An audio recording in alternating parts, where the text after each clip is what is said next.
I'm outside Stanford Stadium. 32 years ago, this was one of the 9 venues for the last time America hosted this tournament. Now, somewhere in a factory, a pinball machine was being built for this exact moment.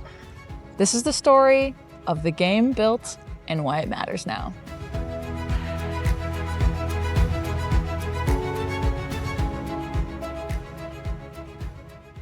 In this episode, I'm going to share with you guys the story of Bally's game World Cup Soccer.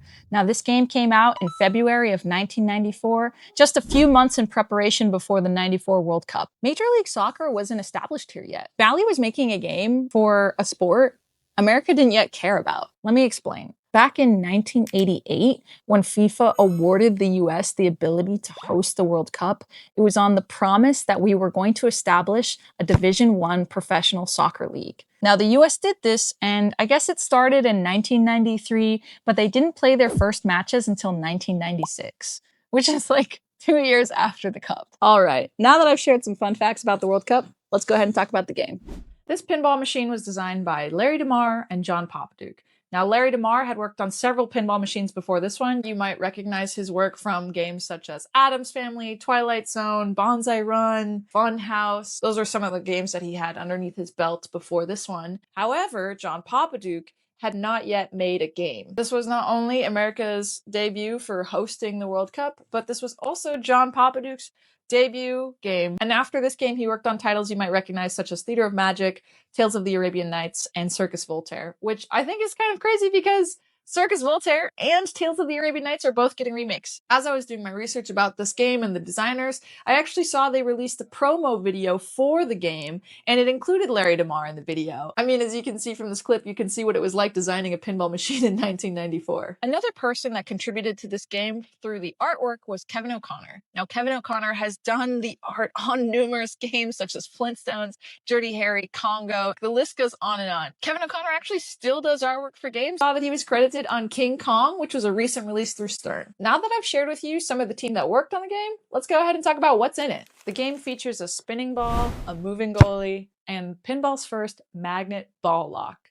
The game was an officially licensed FIFA product, and it featured Striker, the mascot for that year's cup, and lovingly, the pinball community calls this game dog soccer. The point of the game is you are trying to beat all the teams to become first in the World Cup. So you travel across cities, you go to different stadiums, fight different teams.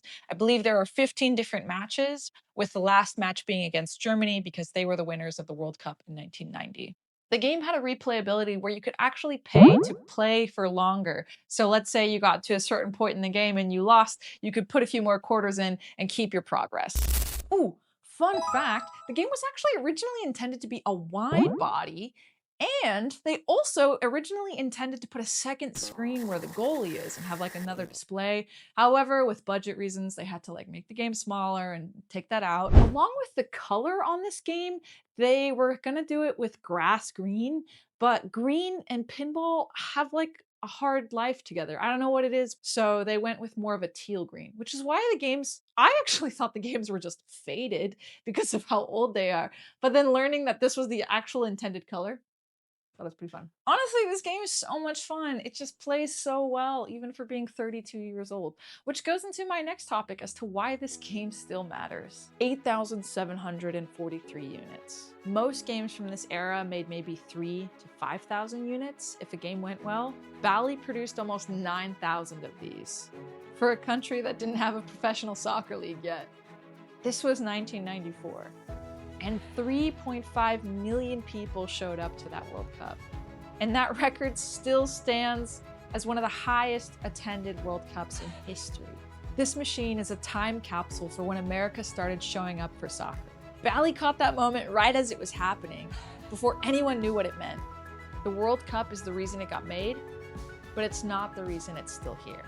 Because the design became good enough to outrun the moment it was built for. And this game still ranks within the top 100 of pinball machines. There are people that love this game that don't even like soccer. I think that's what makes this game so great, is that it's such a classic and you don't even need the World Cup to want to play it.